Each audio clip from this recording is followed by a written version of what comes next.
Hey guys, Skinning to Go Cap is back. It has been about a week since my last video and I do apologise for that. I have been away, which has made it impossible for me to make these videos, but we are back now, and to thank you for your patience and sticking with the show, I am going to give you an absolute treat of a farm today. And this is one that I wasn't actually expecting much from, in truth, when I went to go and do my testing, but boy did it deliver.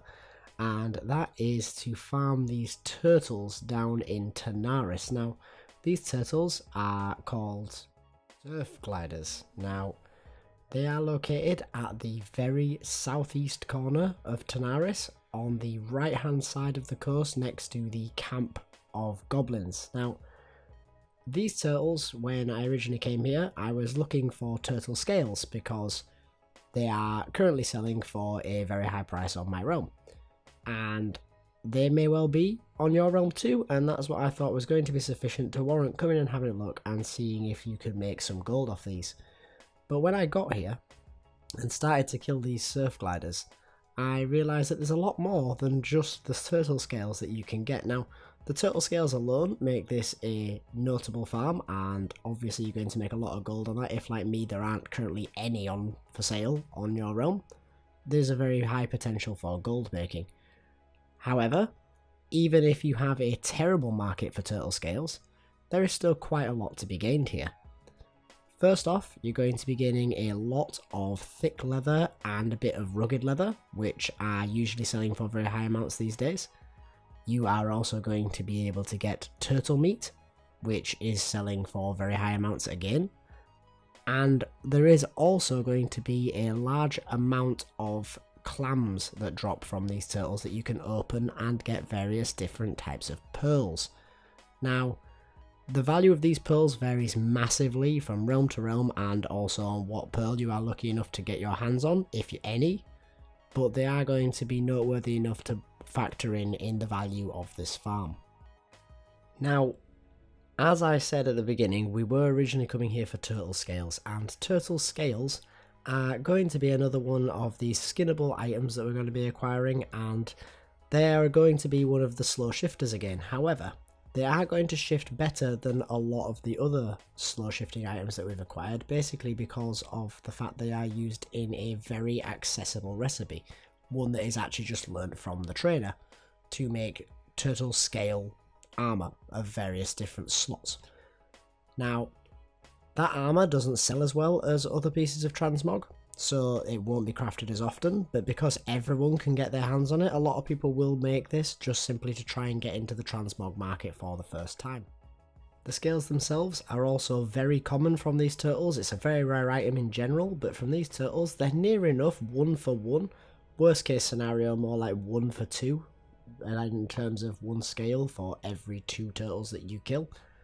And obviously you can see the rate at which I'm killing turtles here. They are not rare. You can get them in large numbers very easily. So you're going to find yourself walking away with a very high amount of scales. Now, the value does reflect this, that they are on average on EU realms only at currently about 20 gold. But a lot of realms have them going upwards of 100. And the supply is so low that resetting the market is very possible with these items. So do bear that in mind before you write it off thinking that your realm is no good for this farm.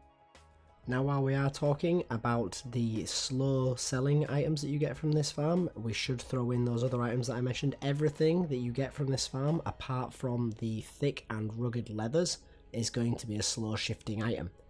The thick and rugged leathers, however, will sell for high amounts relatively quickly, so that is your steady away gold from this farm.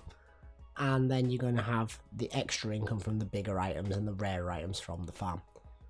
One item that you can get from this farm that I didn't mention is that a lot of people have reported getting pieces of the Jade set, and Wowhead seems to back this up as well. So the Jade set can drop from these turtles, but that is going to be very long odds and not something to go out here to farm, but something to bear in mind that you could get if you are obscenely lucky while getting everything else. Now, one thing that I was concerned about before I began testing for this farm was the fact that it is on a coastline and we are killing aquatic creatures, so I was unsure as to how much time was going to be spent in the water. Personally, I don't like farms that take place in the water. I find them just fiddly and awkward. and it does slow you down dramatically. Well, at least depending on what class you're farming on.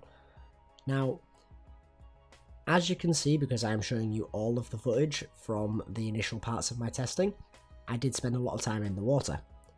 However, you do not have to. That's the point of testing. I was assessing as to whether the amounts of mobs that spawn in the water were going to be high enough that you had to go and kill them to trigger the respawn. And at first I believed you did, which is why you will see me spending a lot of time in the water. However, I did then discover that the turtles do go further up the coast than I originally anticipated, because there is often a gap between a sort of northern section and southern section of turtles. I simply didn't realise the northern section existed. So you can do this farm sticking entirely to the land if you kill every single turtle on the land and work your way north to south or south to north. Now, I found this to be by far the best method. However, I did find myself doing a run through the water, be it just one way from top to bottom or bottom to top, and I would do that roughly every sort of 2 to 3 laps.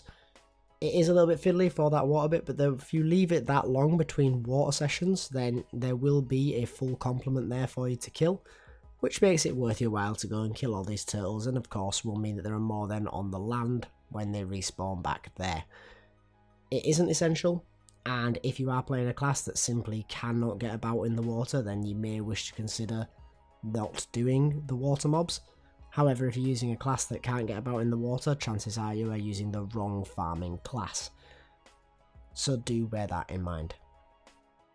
Now, the final point we need to make is that this farm, at the time of recording, is not a particularly easily accessed farm.